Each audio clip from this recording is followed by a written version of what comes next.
बदतमीज बहू। सभ्यता से भरपूर शास्त्री परिवार की इकलौती बेटी मोहिनी को बचपन में ही पढ़ाई के लिए विदेश भेज देते हैं, जहां से वो सालों बाद ग्रेजुएशन पूरी करके इंडिया वापस आती है, जो अब संस्कार, सभ्यता, संस्कृति जैसी चीजों से कोसों दूर होती है। एक सुबह मोहिनी शॉर्ट ड्रेस पहने, कानों में हेडफोन लगाए जोर जोर से इंग्लिश गाने गाती हुई घर में घूम रही होती है। सुबह सुबह भगवान का नाम लेते हैं, राक्षसों की तरह चिल्लाते नहीं। पॉप्स, आपको अच्छे गाने की बिल्कुल समझ नहीं है, so take a chill pill. अरे मोहिनी, पापा से ऐसे बात करते हैं क्या? सारी तमीज भूल गई हो। ओह मॉम प्लीज, इतनी बड़ी भी कोई बात नहीं हुई, सो डोंट ओवर रिएक्ट। ऐसे ही दिन बीतते हैं जिसमें मोहिनी के तौर तरीके, रहने और बात करने का ढंग उसकी मम्मी पापा को परेशान करने लगता है। भला कोई मानेगा कि ये मेरी बेटी है? रीति रिवाज और संस्कारों से तो इसका दूर दूर तक कोई नाता नहीं, और अब तो लगता भी नहीं कि कभी होगा।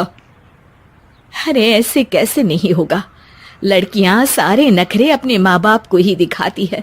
ससुराल जाकर उन्हें सब कुछ करना भी पड़ता है और मानना भी।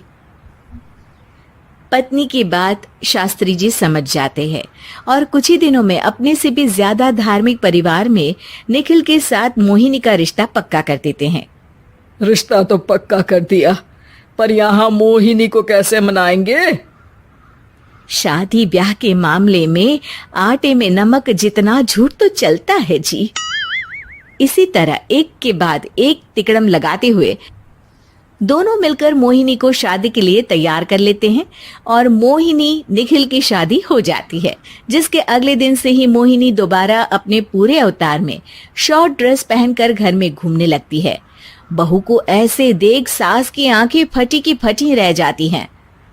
अरे ये क्या बेशर्मी है, हमारे घर की लड़कियां जींस तक नहीं पहनती और तुम बहू होकर इतने छोटे कपड़े पहनकर पूरे घर में घूम रही हो। सीरियसली मॉम, प्लीज आप अपनी इस 80 के दशक वाली सोच में मुझे इंक्लूड मत करो। हाय तौबा, एक तो बेशर्मी दिखाती है, ऊपर से सास के साथ जुबान भी लड़ाती है। अरे जल्दी कपड़े बदल कर आ, घर की पहली आरती तुम्हें ही करनी है। इतनी देर में निखिल भी वहां आ जाता है। माँ, पापा आने वाले हैं, पूजा का सारा सामान तैयार है ना? ये पूजा हमेशा मेरे बॉयफ्रेंड्स के पीछे पड़ी रहती थी और अब हस्बैंड के पीछे भी आ गई। मोहिनी की बातें सुन सास तो अपना सिर पकड़ लेती है, लेकिन निखिल किसी न किसी तरह उसे पूजा के लिए कन्विंस करके कपड़े चेंज करने के लिए भेज देता है, जिस पर पूजा खत्म होने के बाद वो एक बार फिर अपनी शॉर्ट ड्रेस में आ जाती है। बहू, ये क्या तरीका है? संस्कार नाम की कोई चीज है या नहीं? नहीं ससुर जी, संस्कार मेरा दूसरा बॉयफ्रेंड था, अब तो मेरा उससे कोई कांटेक्ट नहीं है। मोहिनी का जवाब सुन के ससुर तो भगवान नाम जपते वहां से चले जाते हैं, लेकिन सास बहू के बीच कहासुनी फिर शुरू हो जाती है, जिसे इग्नोर करते हुए मोहिनी घर से बाहर चली जाती है और देर रात घर वापस आती है। मोहिनी, मैं जानता हूँ कि तुम विदेश में रही हो और तुम्हें वहीं की आदत है, पर यहाँ चीजें कुछ अलग है। अगर तुम उस हिसाब से कुछ एडजस्ट कर लो तो सबके लिए सही हो जाएगा। I am not in a lecture mood. Good night. अगली सुबह मोहिनी देर से उठकर एक बार फिर उसी तरह सबके सामने आती है, जिस पर उसके सास कुछ बोले उससे पहले ही मोहिनी की दोस्त मोनिका और रेचल वहां आ जाती हैं। Oh hi darling, how are you? OMG, we missed you so much. I missed you too darling. Ram Ram, इन्होंने तो तुमसे भी छोटे कपड़े पहने हैं। अरे तुम लोगों के अंदर कोई शर्म लिहाज बाकी भी है या सब बेच खाई? मोहिनी, तुम्हारी मेड कुछ ज्यादा नहीं बोलती। इस पर मोहिनी की दोस्त उसकी सास का मजाक बनाने लगती है, जिसे सुन निखिल उन्हें जवाब देते हुए कड़वे शब्द सुना देता है और वो सुन के वो दोनों तो मुंह बनाए वहां से चली जाती है, लेकिन गुस्से से लाल मोहिनी वहीं खड़ी निखिल को घूरती रहती है। घूर क्या रही हो? तुमसे शादी की ये सोचकर कि विदेश में पढ़ी लिखी हो, घर में कोई पॉजिटिव चेंज लाओगी, अपनी करियर के लिए एम्बिशियस होगी, पर अपने इस बिहेवियर से उस पढ़ाई के साथ साथ अपने मम्मी पापा के नाम को भी डुबो रही हो। अगर तुम्हें ऐसे ही हाल रखना है तो यहाँ रहने की कोई जरूरत नहीं है।